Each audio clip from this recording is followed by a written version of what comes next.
Welcome to my first installment in Quick Tips for Tonex, and today we're going to be talking about one of the most misunderstood parameters inside of Tonex. There's been much discussion about how to properly set our global input trim on Tonex Pedal or our audio interface instrument input level. Now, while this is important, I've done many videos in the past talking about how I think we should be setting that with enough headroom to handle any guitar we're going to be using. Once we've set that to an appropriate place, we should just leave it alone. We shouldn't constantly be going into global input trim and turning things up and down, nor do we have to if we understand what this gain control does. Today I'm going to be utilizing my JS Lifechild Ultimate OD2 tone model, which is available at the link below at my website. I'll play a demo video on the way out later so you can hear what this sounds like all together in a mix, but this gain knob is simply going to be another way to control the input going into the tone model, much like the global input trim on Tonex Pedal or the gain level on your instrument input on your audio interface. So if we're playing a tone model that expects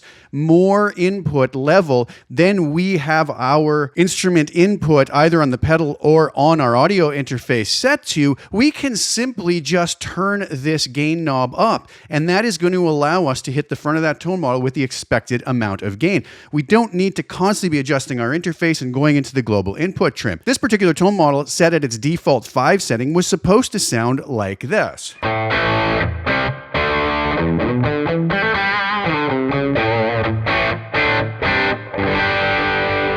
That's exactly how it was captured. But let's say that I was using maybe something from ikmultimedia that was expecting more level. I'll just go to this Just a Twin.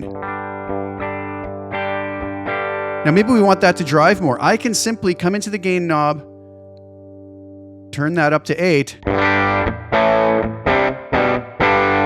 or even higher.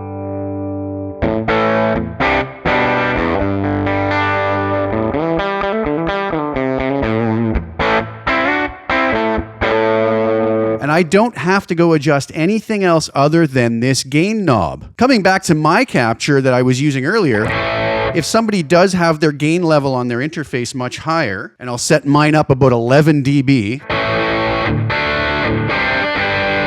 now I'm getting far more saturation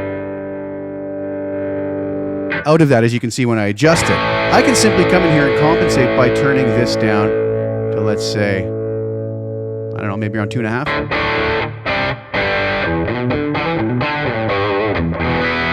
And I'm going to have a very similar outcome to my audio interface being lower with the gain set at default.